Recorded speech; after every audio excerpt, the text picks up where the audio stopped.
Yo, what's good everyone? This is Ayo Boxing with Madiba, and here's my prediction for Canelo Alvarez versus Jermell Charlo. And this is a great fight. This is technically the first male undisputed versus undisputed in the four-belt era. Jermell Charlo is jumping up two weight classes to challenge the biggest star in boxing, Canelo Alvarez. Whoever wins this has a claim to be pound-for-pound king, especially Charlo, and based on their respective styles, this should be a very entertaining and competitive fight. Promotion and build-up for this fight was a bit lackluster, but it is what it is. And when this fight was first announced, I went back and forth on who would win this fight. But after doing some film study and analyzing both fighters, my heart says Charlo, but my brain and wallet says Canelo. I do believe that Charlo is capable of pulling off the upset, but there are three reasons why I think Canelo beats Charlo. The first reason is that Charlo is vulnerable to counterpunches. Charlo is a boxer-puncher of power. He has a good jab that allows him to set up his power punches, primarily the right hand and the left hook. And Charlo likes to fight. He will often take risk and engage in exchanges, which makes him dangerous. However, Charlo has a tendency to throw jabs and lazy jabs at the mid-range, and throw wide and wild punches in exchanges. Both of these tendencies leave him open and vulnerable to counterpunches, especially the left hook and right hand. Brian Castaño exploited these tendencies and had great success.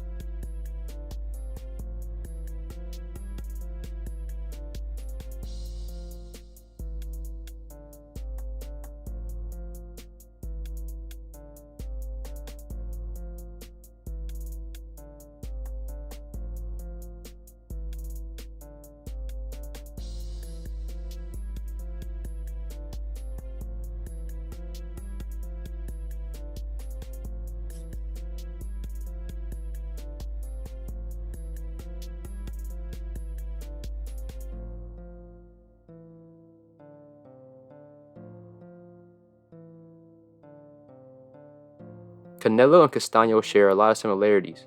They have a similar body type, and both are pressure fighters. However, Canelo is a superior fighter in all aspects. He has more experience, a higher ring IQ, and more power. If Castaño has success in both fights counterpunching, then I expect Canelo to do the same.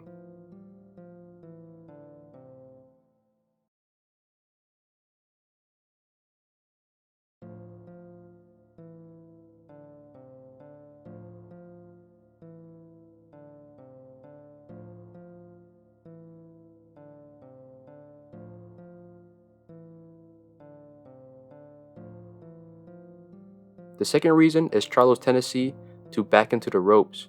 In both Castaño fights, Charlo often found himself on the ropes, especially in the first fight. Castaño's pressure would force Charlo onto the ropes and at times cut off the ring when Charlo utilized movement. But Charlo would purposely go to the ropes to bait and counter Castaño. This is how Castaño got knocked out in the second fight. But whether it happened intentionally or unintentionally, Castaño found success when Charlo was on the ropes.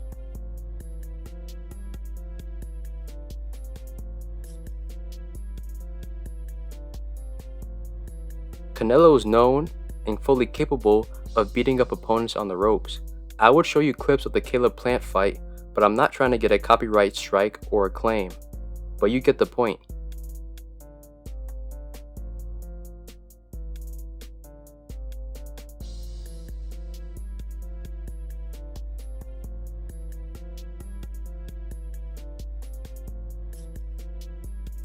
The third reason is Charlo is coming off a long layoff.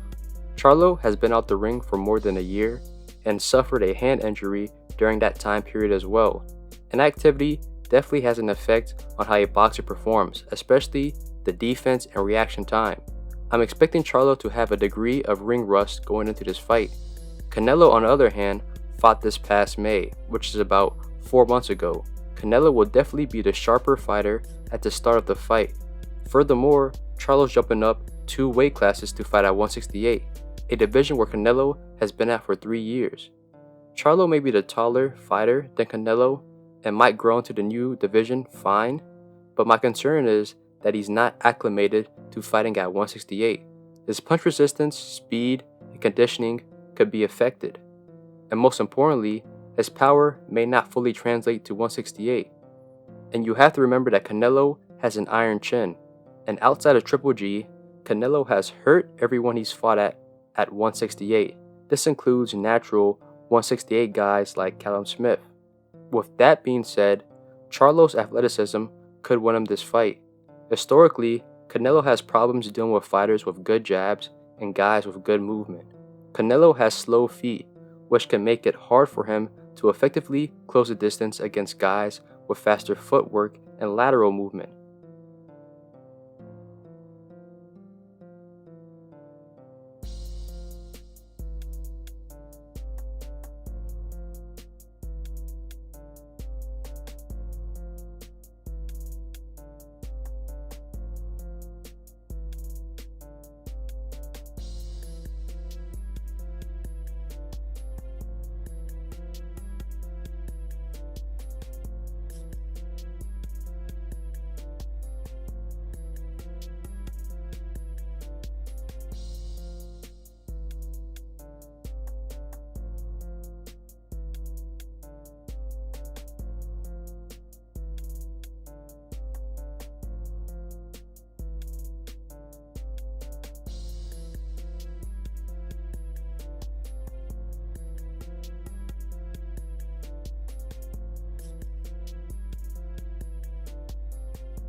And Canelo's use of the high guard trap to bait and counter often leads him to be front foot heavy, thus making him off balance.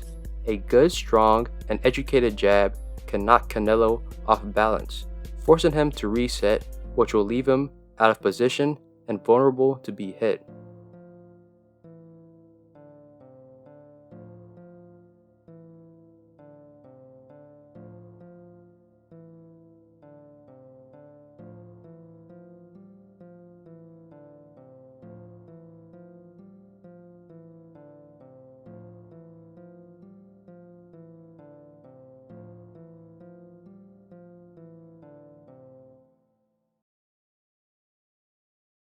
With Charlo being the taller man with a longer arm reach, I expect Derrick James to have a game plan for Charlo to exploit these issues in Canelo's style. If Charlo remains disciplined, utilizes his reach and legs to maintain his range and control the distance, and doesn't stay too long in front of Canelo or stay on the ropes, then Charlo will make this fight long and hard for Canelo and possibly pull off the upset, but that's easier said than done.